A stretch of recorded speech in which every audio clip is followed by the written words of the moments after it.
Hello, booktube. It's Roz. Hello, booktube. It's Alf to guest spot. Yeah. It's been a while. And Alf's come to help me with this tag because it is a tag by Scott and Nelle of Gunpowder Fiction and Plot called the Cancel Culture tag. And I was a bit stressed about it. I was fretting slightly about it. So Alfred said, "Oh, let's do it together," which is a great idea. And well, it means, like you said, kind of like it's one notch along. Like you'll talk about politics and social circumstances in a book and how they apply to a book, but this is talking about them how like a one step into how they apply to books and culture in general, I guess. Yeah. And I think that I'm someone that tends to see all the possible shades of opinion between. If you've got something that's got two extremes, I can always see the arguments for every position in between. Yeah. But also it means we've got an oldie and a youngie person, so it gives a different sort of perspective. Yeah. So we'll go for it. And the first thing that Scott and Nelle, ask us to do is tag people. But because of the nature of this tag, they suggest that you try and generate interesting conversation by tagging people that might have kind of a variety of viewpoints on the cancel call-out culture sort of topic. So consequences culture. Consequences. Well, we'll get to that in a minute. So I've got some people I've tagged, but I just want to say, don't really have to do this because it is one of those tags that's very much about discussion and opinion, and you know, if you don't want to do that, that's okay. So, but I'm going to tag Sarah of Hardcover Hearts, Daniel of Guilty Feet, Noah of Everyone Who Reads This Must Converse, Margaret Pinard, and Sina of Beating Around the Books. And if any of you fancy it, give it a go. Certainly gets you thinking. So, first question is, what is cancel or call out culture? And this was why I was struggling with doing this, because there is not one answer, I think. It's a label that's applied to a wide range of different behaviours, like all of which have basically the common thread of highlighting a bad thing someone has done in an attempt to change or stop their behaviour. Mm-hmm. But then the way that bad thing is highlighted and whether that bad thing is actually bad, like there's so much grey area and flex on that it's hard to make universal generalizations. Yes, I'd say this is cancel culture or this is call out culture, or what's your third? The consequences. It's like make people take consequences for things that they have said and done. Yeah, which is obviously fair enough and okay and right. In fact, I mean, I think, you know, if you said, "Oh, do you believe in calling it out when people say or do something that you consider offensive or unkind or or abhorrent?" Yes, I do believe. I think that's absolutely. You should. Yeah, but when you start calling it cancel culture, it conjures up. It conjures up that internet hate mob. Imagery, doesn't it? Yeah. The Twitter storm or and it does bother me when I think someone we might get it wrong. Yeah. And you know, where does it cross over into bullying? Yeah. It is, Plus, I have free speech worries. Yeah. Yeah. No, I think it's really like it. Whether you're like, there's something the whole even the term free speech is all sort of toxic complexity around it. But but anything that says you're going to get punished for expressing an opinion, as opposed to threatening someone, can be applied to progressive as well as regressive opinions, can't it? So that's if you actually look at who actually gets cancelled in a way that is durable and meaningful, it tends to be progressive voices. Yes, even absolutely. If it's perceived as something that is done the other direction. Yeah, exactly. And I think, that in a sense the right sort of grab this cancel culture label to discredit, fire back. Yeah. So that's why it's messy. It's messy. Whilst and yes, it's like, when is something an opinion and when is something hate? Yes. And I think there is a distinction, but I don't know that I can always confidently. Well, if anyone can always confidently draw, I mean, we were talking about this we were walking earlier, and I was saying, you know, it's like I'm really clear that Islamophobia is completely unacceptable. But you wouldn't want that to stop you from criticising Saudi Arabia's treatment of women. Say, exactly. So yes, there's these interlapping elements of that. Well, that's not necessarily entirely about cancel culture, is it? No, unless no. you're it's afraid that you'd be cancelled for being Islamophobic for discussing that. Yes, yeah. So, question. So we haven't answered what is cancel or call out culture, I think, but I think we've answered it, but we it's enough. Next prompt: is cancel or call out culture a positive or negative force in the booktube, bookstagram, bookish community as a whole, and why do you think this? I tend to positive. I think it's positive. Yeah. I think anything that makes people think, is this okay? Am I behaving all right? Am I being hurtful? You know, or that makes more vulnerable people feel safer. Yeah. That's positive. Yeah, and but there's the flip side that it can make vulnerable people feel scared and unsafe. Yeah. But it's that balancing. And you were saying that you've not actually really seen any like booktubers or bookstagrammers that you're in the sphere of. That you've not like. You can't really comment on the impact on the culture because you've not seen. There's not a lot of call outs going on. No. And you know but it's. Yes, I haven't seen it as a negative thing. I would worry if I thought someone would be perhaps sort of scared to review certain books or you know, express an opinion because in case they put a foot wrong and were vilified for it. You know, people worry. You know, but you've not seen that. But I haven't really seen that. So I think it's positive. I don't think it's a negative. Yeah. Position, isn't it? Yeah, indeed. Now I like this prompt, Scott and Nelle. From mixing fabrics to involuntary cannibalism. Yeah, what transgressions would you boycott an author over? And then there's like a couple more prompts that are also about boycott, and I think we might end up sort of answering all of them as we talk. Yes, because it's not necessarily in the right order. But yes, what transgressions? I mean, I'm not interested in reading books that are current books that are very sexist or racist or, you know. But to an extent that is a reading preference position rather than a political position, isn't it? It's just. Yes. Well, but I don't want to put money into the pocket of. So then that is a transgression. Then that I'm boycotting someone over, I suppose.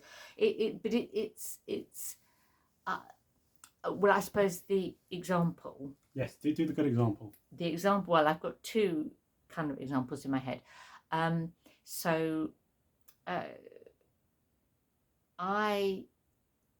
There's an author, Colin McCann, and I read The Great World Spins by him. Let the Great World Spin. And thought that was a wonderful book, really enjoyed it, found it really interesting. He had a new book come out last year, A Paragon, and I read some reviews of it, and it's like a book right up my street because it's about the whole sort of Palestine, Israel, both sides, loss, bereavement, trying to find common ground. A Ros book, basically. It's a Ros book. By an author you knew you liked. By an author I knew I liked. And then at that point, then a couple of women came forward to say that they had been assaulted by him or sort of sexually, making sort of sexual allegations of sexual inappropriateness about him.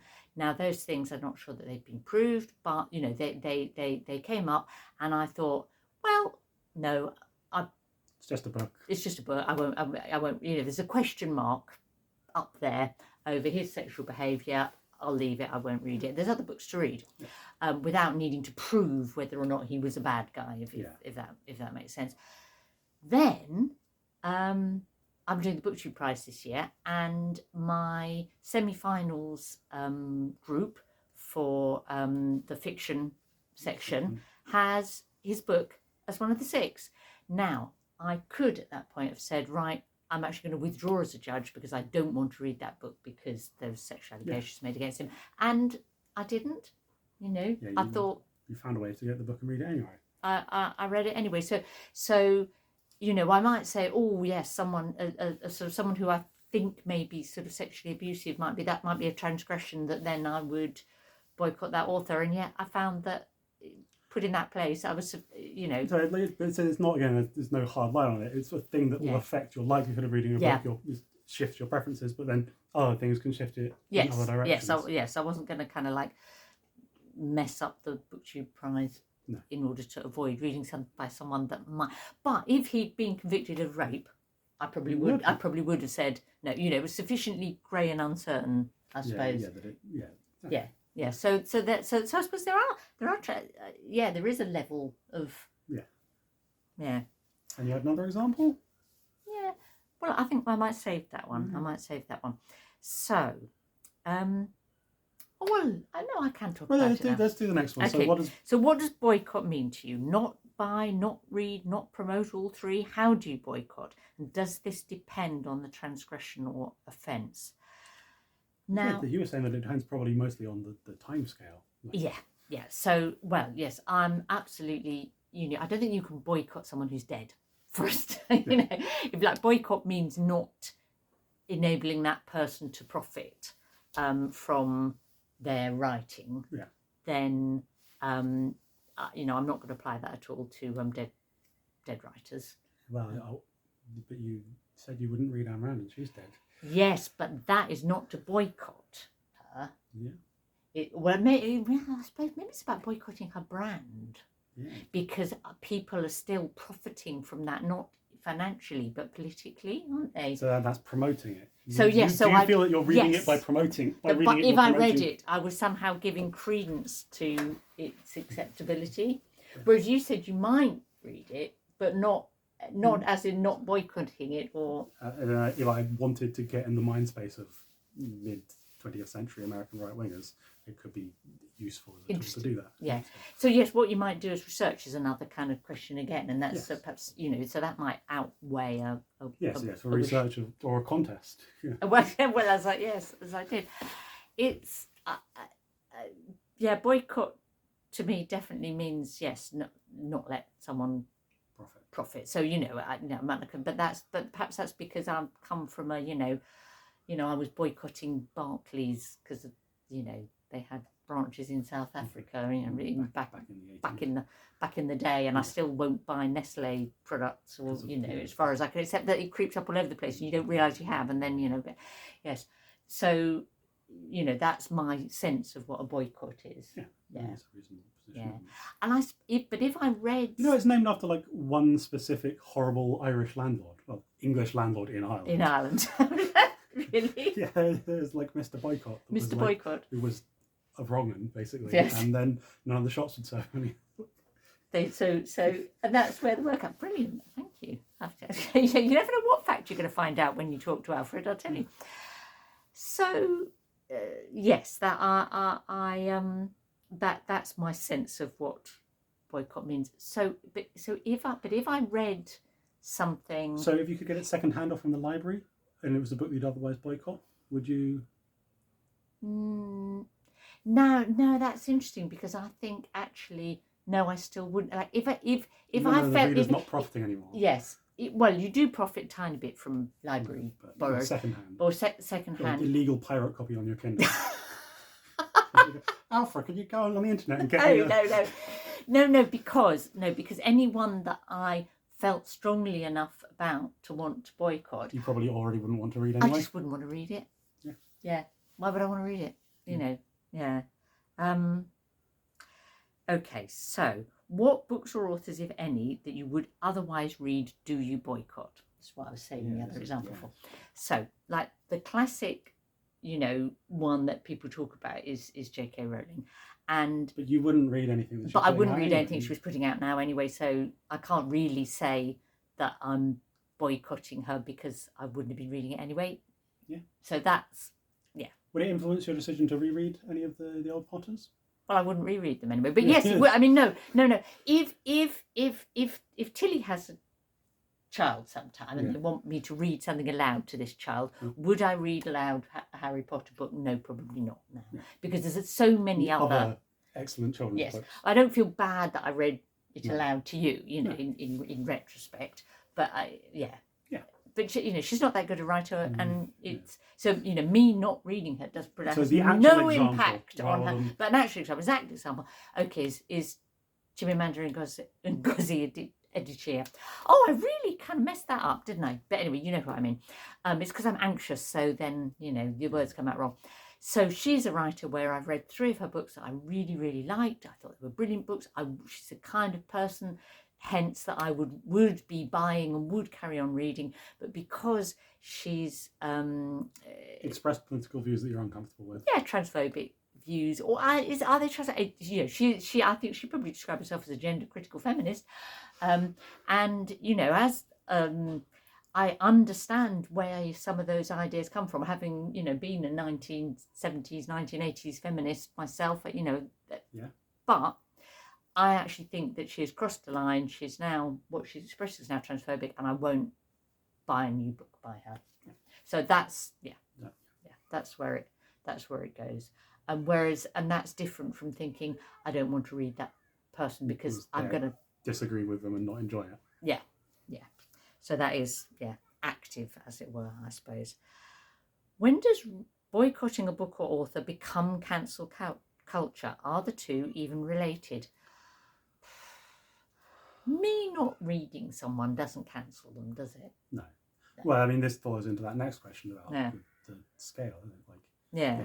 Yes. If I am the director of the censorship board for Sussex and I declare that no school can put this book that I don't like, then I'm cancelling that book. Yeah. Or if, you know, it's like an indie RPG that's going to have 20 backers that fits directly with the specific types of RPGs that I like, and I choose to not buy it because then I'm almost cancelling it because I'm such a huge proportion of its audience. People won't know what an RPG is. It's like something very narrow, not like a tiny book that's specific to your hobby, whatever. Yeah. So it's about scale, isn't it? And which is the next question. How do you think power, money, size of audience, influence, etc. affect who is cancelling and being cancelled? E.g., can a small booktuber cancel a best-selling author? No. What about a large booktuber and a tiny author? Well, yes.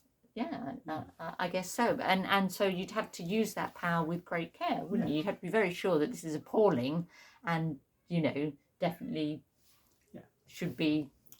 And again, you're not, I don't know if you can actually cancel them, but you can, if you had a influence big enough audience, you can have a significant impact on their livelihood and potentially cause them very real stress and harassment if you had a large enough fan base that some people would take it too far as a provocation. Yes, and that is one of my worries, that I don't know how often it happens. It's that thing where... It's that transition from this is bad and you should avoid it to this person is an awful, horrible person and you should attack them for it. Yes, and if what you're doing that is about something that's perhaps in their book that they're promoting as their ideas, that's one thing. But that thing where people go back and find things that people said when they were 15 on social media, that bothers me, you know, because... when you're 15, you have lots of stupid ideas. It's part of growing up. Yeah. Isn't it? So if someone's now said that isn't me anymore, you know, now here I am 10 years later writing a book. And there's that, again, it's that space of the grey areas. Like, is this areas. someone with a vendetta searching for things to attack this person and using the language and infrastructure of, you know, progressiveness and social justice and call-outs to actually maintain this personal attack versus a good faith effort to defend a community or group from someone that is pursuing views that are odious or harmful. No, that's it. And I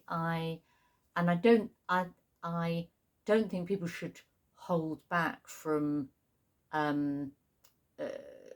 calling out past bad behaviour. No. You know, but I don't think if someone apologises and says they're now different, then, you know, we should move on. I mean, because otherwise, what's the point of ever? There's no point in calling someone out if not to help them change, if possible. But equally, that's not like a mutual destruction pact. If they apologise and then carry on being an arse. Oh yeah, well, yes. I mean, they've got to change. Yes.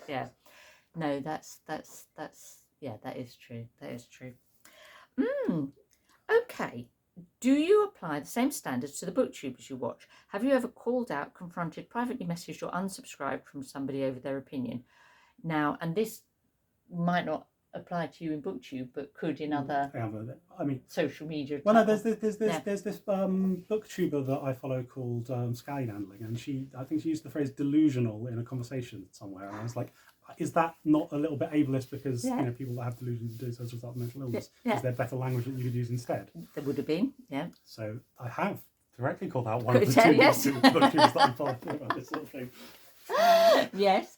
And it's helpful when people do, and and I think I've probably I think if I were to sort of misgender an author, say, and if someone were to let me know that, in fact Alan did that. Alan of Big Hard Books and Classics was concerned that I was possibly misgendering Too Tight Lautrec. It was one of those, or and. So yeah, it's good to be asked to stop and think. I have unsubscribed from people that I just said, but it's not because it's like, oh gosh, they're dreadful and I must unsubscribe. It's more like I've limited time to watch booktube. Yes, it's like selecting the entertainment that you want to, the entertainment that you like doesn't have to be same. It's not a big political gesture. If I think, oh no, that person's we're really too different in ways that aren't stimulating, and they make me feel uncomfortable rather than interested, then absolutely. And and I have quietly messaged someone about something as well. It's but it's not, I don't approach booktube particularly thinking like that. It's more like your natural winnowing process, I suppose. Do you have people that you've sort of, because I know you don't particularly follow booktube, but other sort of... There are LARPers in the UK LARP community that I would not attend an event run by, and that I would warn people not to interact with in an event that we were both attending. Right. Because they are, odious and unsafe individuals. And like, if I was in a position to ban them from an event, I would ban them from an event, but I don't run enough events to be in that position. Yeah. So... we all do that in some respects in our, and I mean, it's interesting thinking about the whole,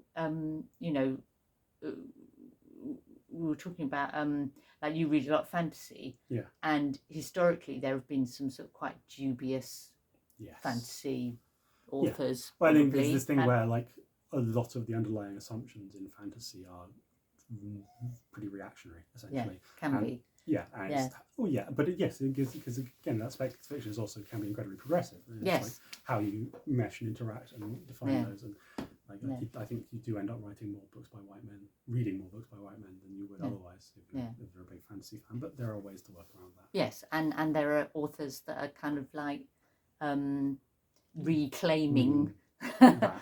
That you can choose to.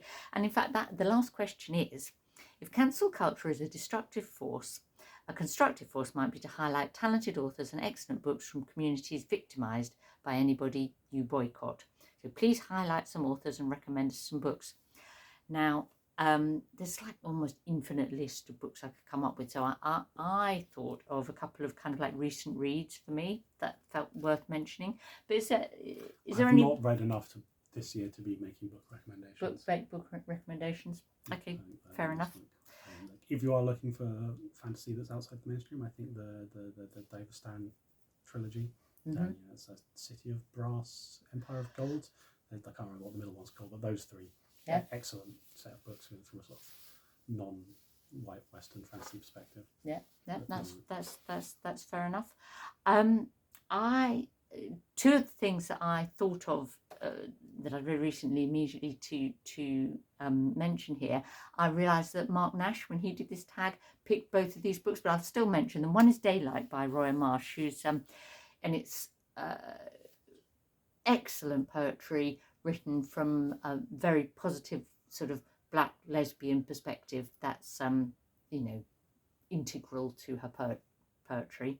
And Detransition Baby by Torrey, which I've talked about, and I don't want to, I won't go on about again, but if you haven't read it yet, do.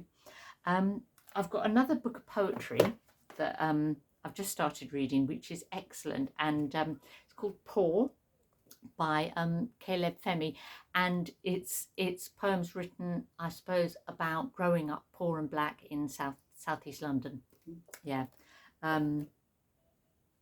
really exciting. You know when you start a book of poetry? No, you don't. Do you? No, and you're just really excited by it. You think, wow, this is going to be good. I'm glad that this thing brings you.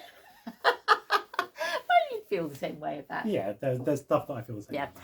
and finally, I'm going to pick a memoir that I read just a few weeks ago, which is A Dutiful Boy, by Moshing Zaidi, and he's a British Pakistani gay Muslim, and he's writing a memoir specifically about their experience, and I warmly recommend it.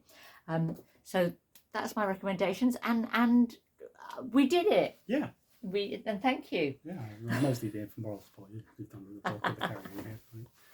So, and if you haven't been tagged in this tag, but you think actually this is a topic that you'd really like to join the discussion about, then do.